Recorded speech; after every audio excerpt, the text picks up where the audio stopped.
Well, you may have noticed some of us have been saying that West Virginia Coach Brown is recruiting better than ever this year. Last year was good, this year better. And other people are saying, well, gee, how can that be? Because the numbers don't say that. Well, I'm going to work on the theory that numbers and people are not the same thing. And I'll get to that as soon as I tell you this is WVU Football Going Deep. I'm Forrest Poston. I am not a number. I might like to say I'm number one, but I don't know what that really means. So, number one what? I know some people who might want to fill that blank in a particular way. Meanwhile, please share, subscribe, click thumbs up, comment, click the notification bell, and tell your friends. Now, we are pretty close to the end of the recruiting cycle. We may get another commitment or two here in the next week. We may not.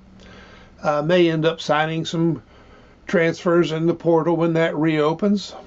And the class looks really good, exciting to me. If you add up all the numbers and average them out based on what the rating companies say, it's not any better than before. It might actually be a little bit lower on average than before. And some people, they look at the numbers, they compare the West Virginia numbers to other schools' numbers, and they say, oh, nope, it's not good. No, it's not good. The numbers say it's not good. Yeah, numbers are great things. I love numbers. But they are tools, and they're no better than how you use them. And as I said before, numbers are not people. People are not numbers. We have numbers, but we're not numbers. Let's consider a couple of different scenarios. And I'll just say linebacker because it's kind of convenient. But let's say you've got three linebackers who are all rated 88. Does that mean they are all just as good? Does it mean they are all good in the same ways? Does it mean it doesn't matter which one a team picks? They can pick any of the three and get the same result? That doesn't mean any of those. Because, and look, for convenience sake, we're going to assume that the ratings are legitimate, that the rating companies actually, did a good job. That's a stretch, but we're going to pretend. But even if they all come to the same number, what they do well, what their weaknesses are, those can easily vary. And an 88, by the way, is, depending on which service you're looking at, can be one step from a 4-star, 2 steps from a 4-star. So we're talking high-quality recruits. We're not talking blue blood recruits, but we're talking really good recruits. One player may be really good going downhill, not as good lateral. Another one's good lateral, not as good downhill. How well do they get back in coverage? One player might be the type that if you tell him what to do, he does it well. But if you ask him to make judgments, not as good.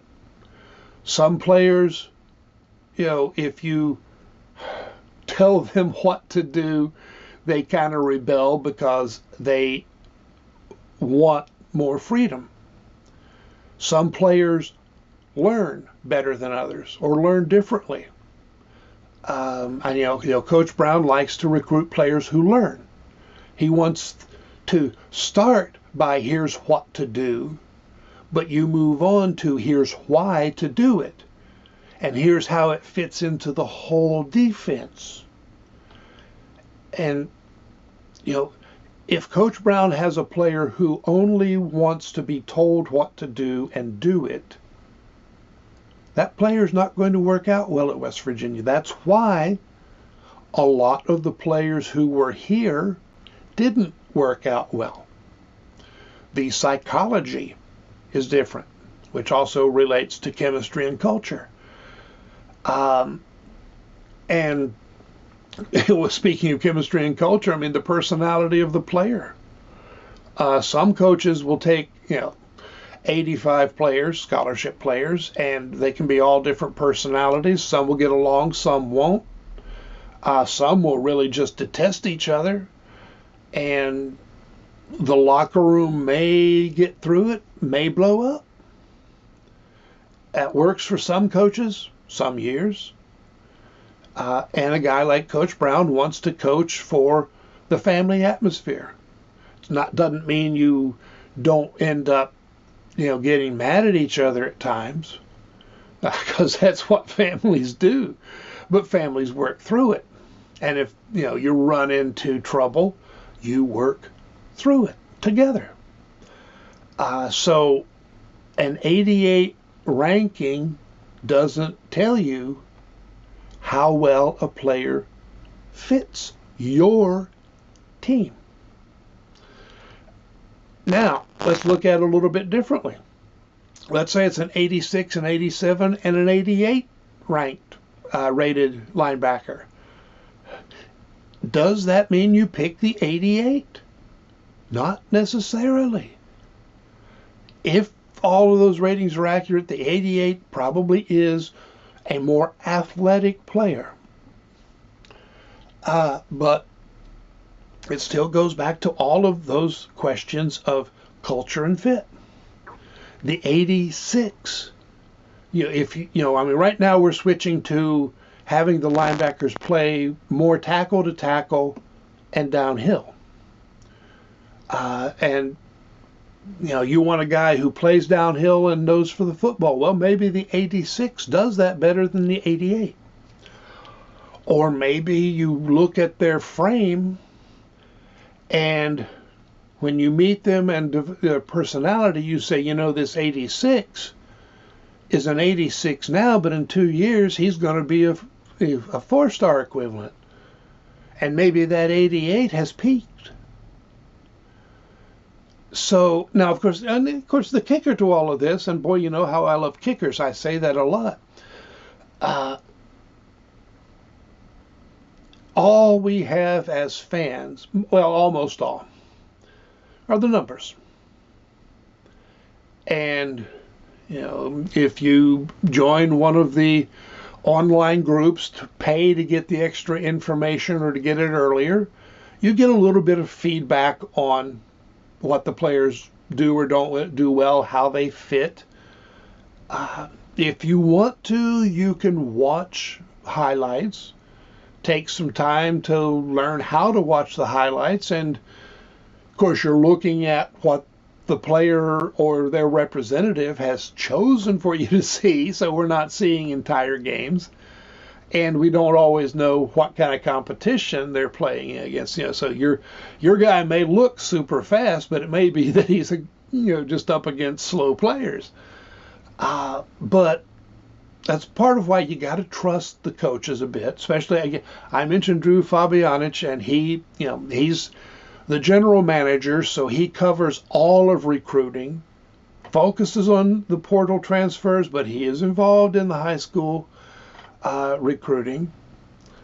He can spot ability, and of course the coaches aren't paying attention to the ratings from these other services. Those services are for us, for the fans, not the coaches.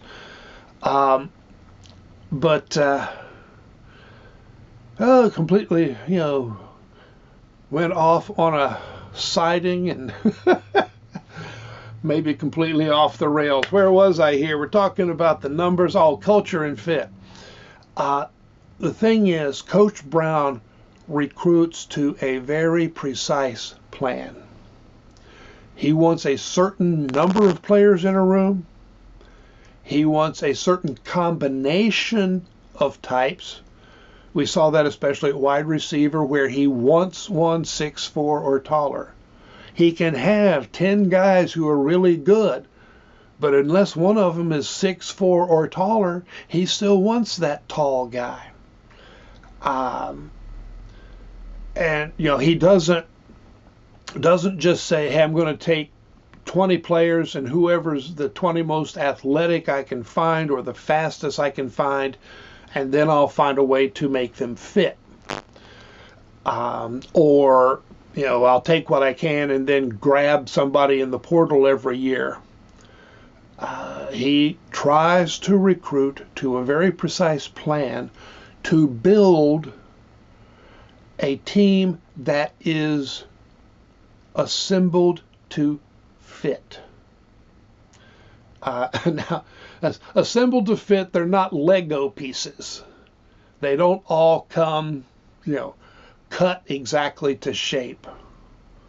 But he is trying to, well, the whole thing years ago, an architect versus a painter. And Bill Stewart really was an architect, not a painter. People didn't understand that. But Neil Brown is an architect.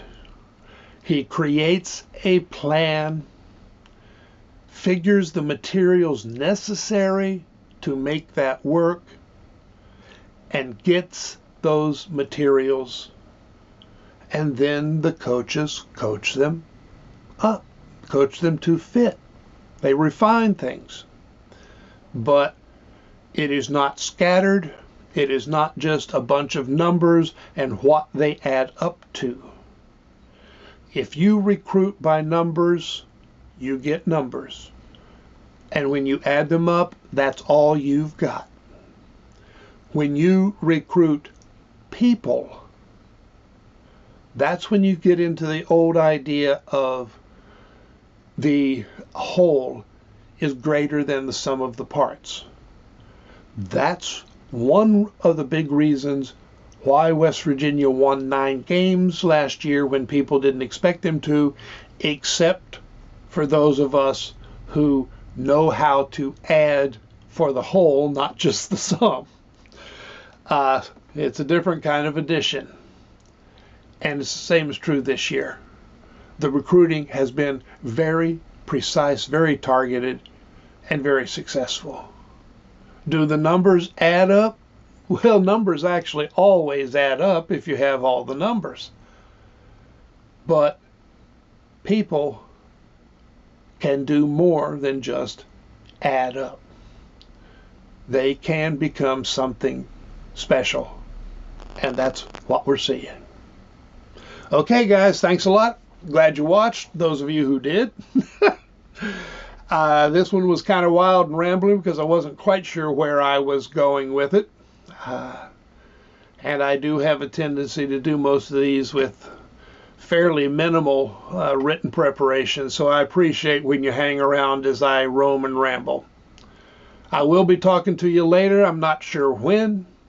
We may have recruiting news, but the recruiting news may be no. We'll have to wait and see. We should have the final results on that for the time being by July 6th.